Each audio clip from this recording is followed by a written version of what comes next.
Hello everyone, welcome back to my channel. तो चलिए हम forced marriage with blind prince का नेक्स्ट पार्ट शुरू करते हैं। विंग ने मन ही मन कर्ज किया और कहा, हाँ ये मैं कहाँ फंस गया। I really hate all of this. फिर वो गुस्से में बाथरूम में चला गया फ्रेश होने के लिए। कुछ टाइम बाद वो और वांग जी ब्रेकफास्ट करने के लिए गए। वांग जी और विंग टेबल के पास बैठे हुए थे। ब्रेकफास्ट सर्व कर दिया गया था। बेचारा विंग, उसे आदत नहीं थी प्लेन फूड यानी कि सादा खाना खाने की, इसलिए वो ड्राई मेडिसिनल या टेस्टलेस खाने को देखकर मुंह बना रहा था। वो अपने टेस्ट बड्स के लिए प्रे कर रहा था क्योंकि उसे पूरा यकीन था कि वो श्योरली अपने टेस्ट बड्स को खो देगा इतना टेस्टलेस खाना खाने के बाद।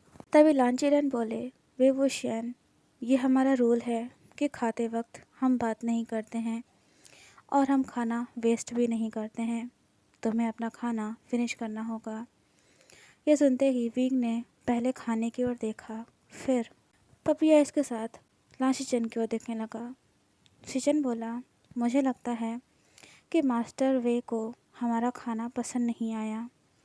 ये सुनते ही पहले तो विंग ने हाँ में अपना सिर हिलाया, फिर तुरंत ही ना में वो अपना सिर हिलाने लगा। लांचीरन बोले, जो खाना सर्व किया गया है उसे खाओ। वे विषयान याद रखो, खाने की वेस्टेज नहीं करनी है। चलो अब शुरू करो। वो सब अपना ब्रेकफास्ट करने लगे। पहली बाइट लेते ही विंग को ऐसा फील हुआ कि उसे वॉमिटिंग हो जाएगी, लेकिन उसने खुद को कंट्रोल किया। शिचन विंग को देखकर थोड़ा सा परेशान हो गया, लेकिन विंग ने अपना सिर ना में हिलाते हुए कहा, मैं ठीक हूँ, इट्स ओके। लेकिन वो ठीक नहीं था। सिर्फ भगवान ही जानते थे कि कितनी मुश्किल से विंग ने अपना ब्रेकफास्ट ख़त्म किया था। लांचीरन ने अपना गला साफ करते हुए कहा, वेवुशियन, तुम्हें 1 महीने तक के लिए हमारी क्लासेस अटेंड करनी होंगी। क्योंकि तुम यहाँ पर नए हो, इसलिए तुम्हें हर चीज़ के बारे में सीखना होगा। क्लासेस सुबह 7:30 बजे शुरू हो जाती हैं और तुम्हें टाइम पर क्लास पहुँचना है, और कल से तुम क्लासेस ज्वाइन कर सकते हो। विंग रोना चाहता था ये सारी बातें सुनकर, लेकिन उसने कहा, ठीक है ग्रैंड मास्टर लैन। चिरन ने बस इतना ही बोला।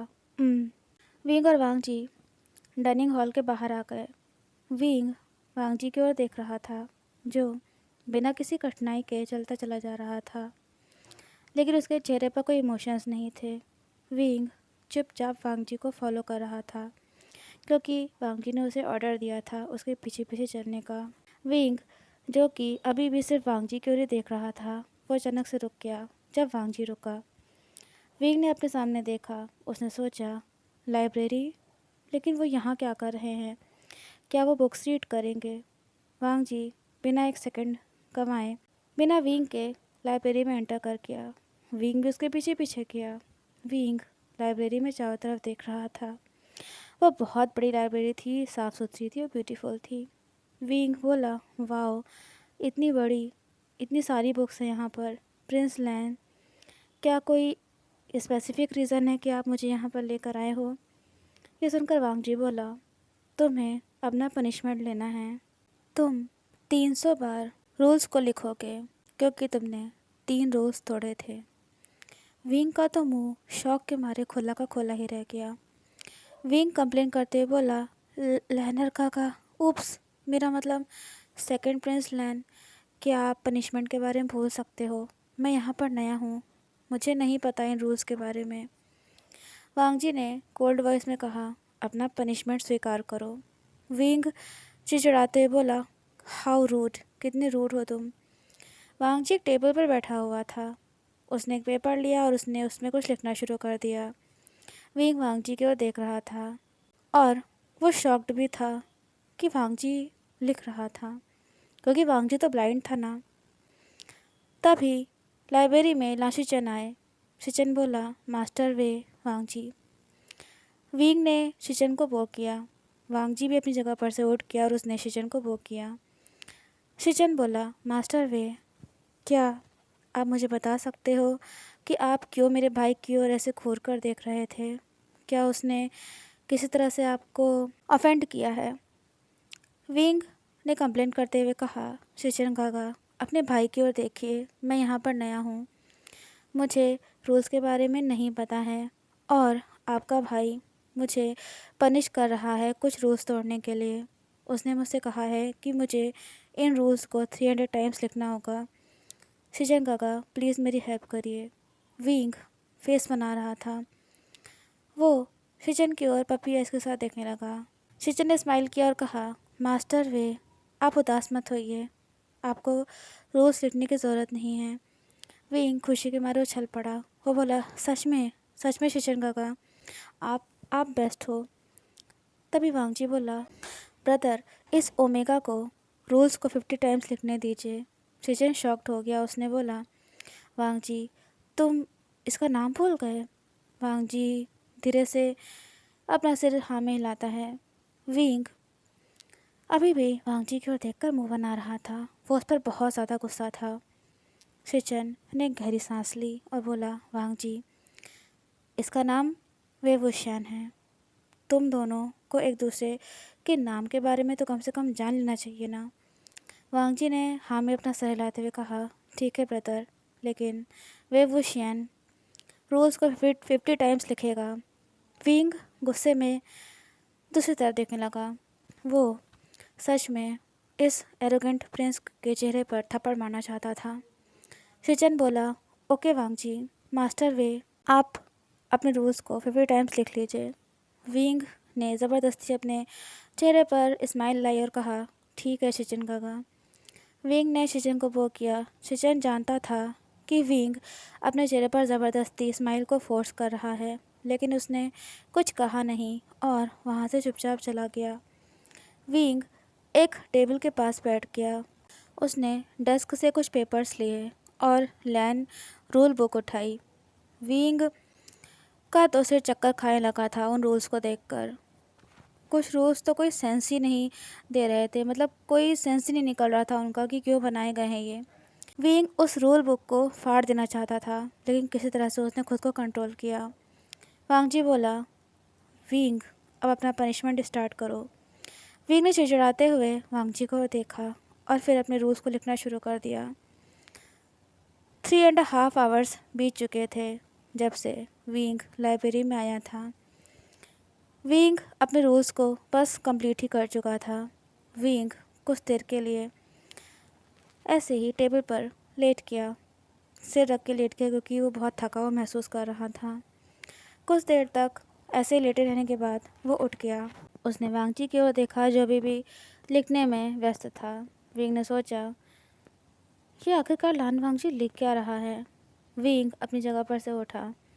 वो वांगजी के करीब आया और उसने काम को चेक करने लगा। विंग बहुत शॉक्ड हो गया था क्योंकि वांगजी की हैंडराइटिंग इतनी ज़्यादा ब्यूटीफुल थी।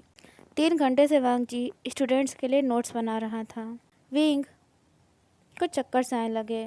वो नोट्स को देखकर बोला, लानर काका आपकी हैंडराइटिंग तो कितनी खूबसूरत है। वांगजी ने लेकिन कुछ कहा नहीं। विंग कुछ देर तक वांगजी के हैंड्स की ओर देखता रहा और बोला, लानर काका प्लीज़ मुझे अपने बारे में तो कुछ बताइए। वांगजी के कान हल्के से रेड हो गए थे।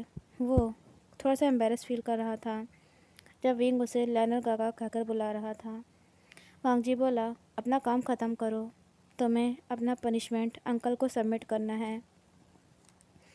विंग बोला, लानर काका आप इतने मीन क्यों हैं? विंग उस समय वहाँ पर से उठा और फिर से अपनी सीट पर जाकर बैठ गया और उसने अपने बचे खुचे काम को करना शुरू कर दिया। 20 मिनट बीत चुके थे। विंग ने अपने रूल्स को कंप्लीट कर लिया था। वो अपनी जगह पर से उठा।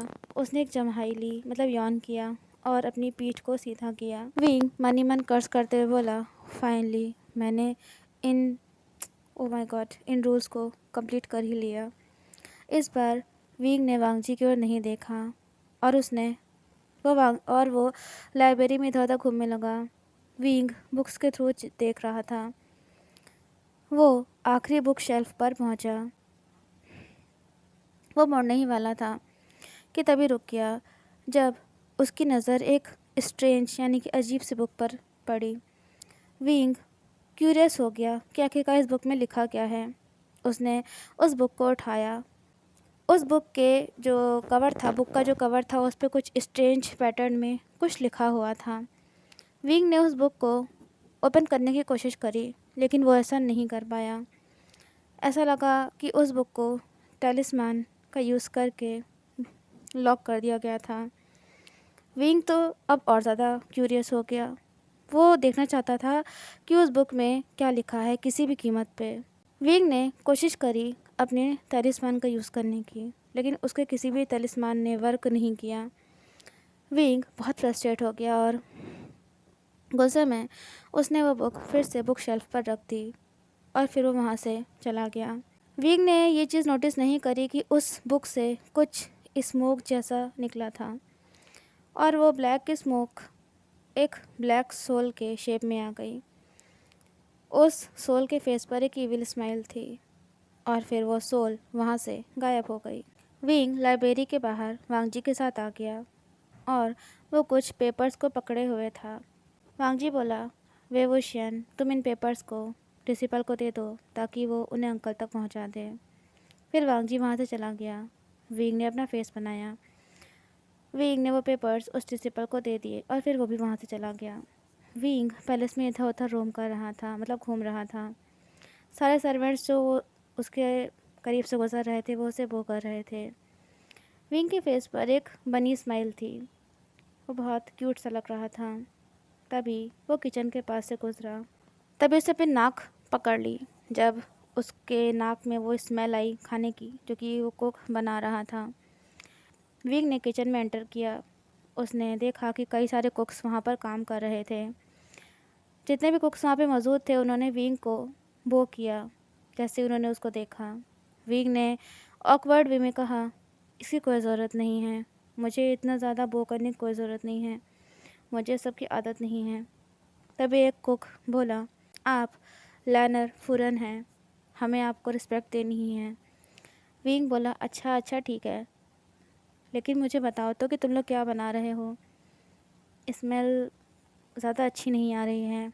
एक कुक बोला, हम वेजिटेबल सूप बना रहे हैं और वेजिटेबल्स को बॉईल कर रहे हैं लान फैमिली के लिए। विंग ने अजीब सा फेस बनाते हुए कहा, क्या ये सब कैसे खा सकते हैं। जो पहला कुक था वो बोला, वो यही खाते हैं। विंग बोला, मैं ये सब नहीं खाऊंगा, क्या तुम मेरे चिकन बना सकते हो। तो दूसरा कुक बोला, नो नहीं लैनर फूरन, हम ऐसा नहीं कर सकते हैं। आप गोसू में एक एनिमल की हत्या नहीं कर सकते हैं, ये रूल्स के ख़िलाफ़ है। विंग बोला, क्यों क्यों ऐसा क्यों है यहाँ पर। तो तीसरा कुक बोला, लैनर फूरन, आप हमें बताइए कि आप क्या करना चाहते हैं। विंग ने बोला, ऐश, मुझे लैनर फूरन सुनकर अजीब फील हो रहा है, मुझे मास्टर वे कहकर बुलाओ।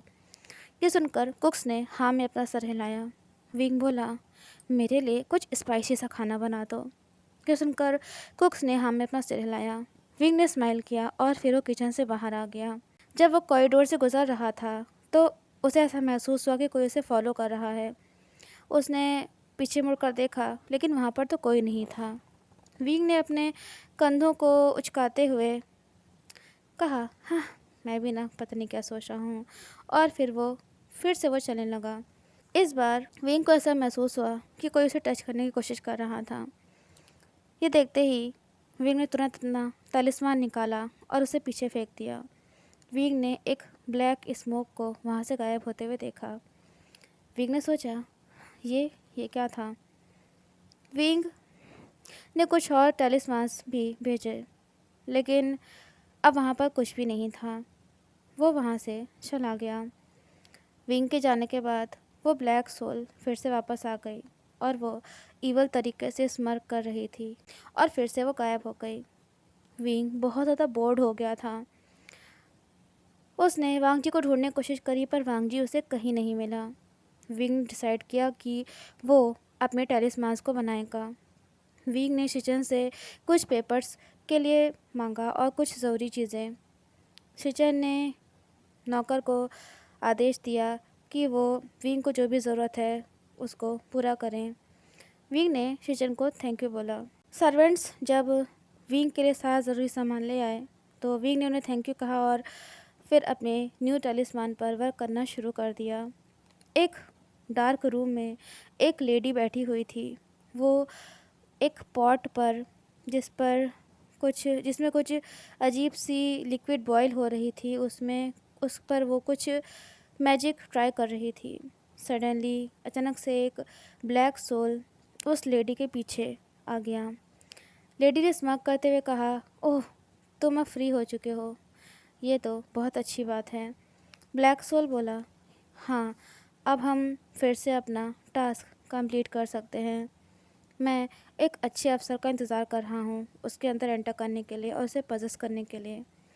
लेडी बोली, अच्छी बात है। वो लैंस, उन्होंने मेरी सिस्टर को मारा था ना।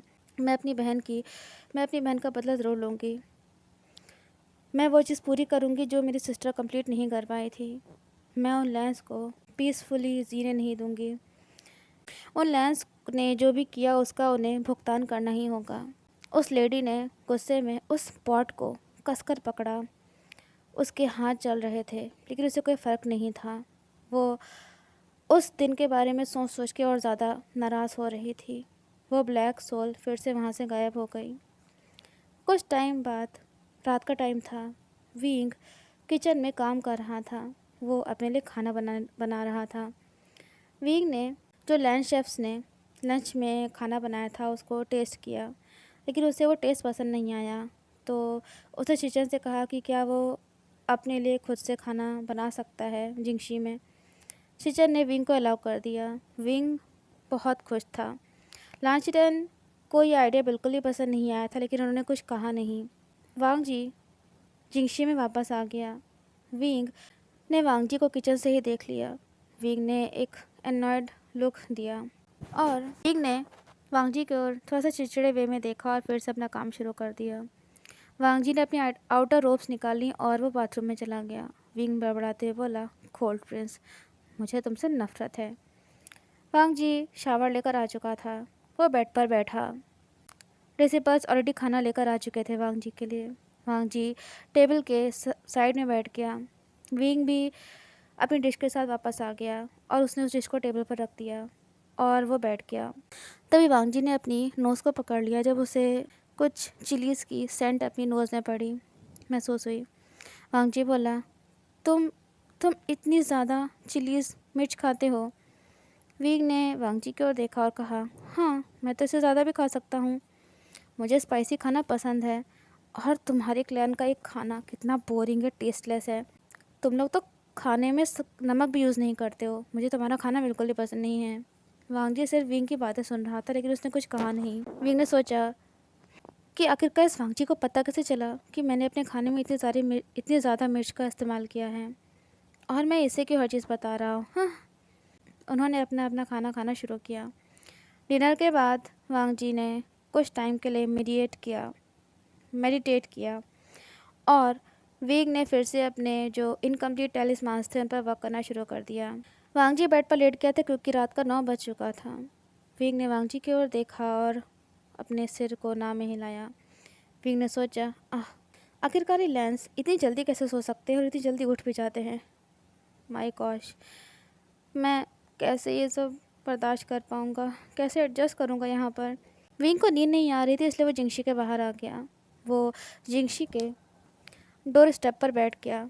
वो मून की तरफ देख रहा था जो कि आसमान में बहुत ज़्यादा चमक रहा था। विंग अपनी ज़िंदगी के बारे में सोचने लगा और फिर वो सोचने लगा कि आखिरकार वांग जी ब्लाइंड कैसे हो गया। क्या वो बर्थ से ब्लाइंड था या फिर नहीं। फिर उसे अपनी शीजे की याद आने लगी, चैंग की याद आने लगी और अंकल फेंग मियान की याद आने लगी।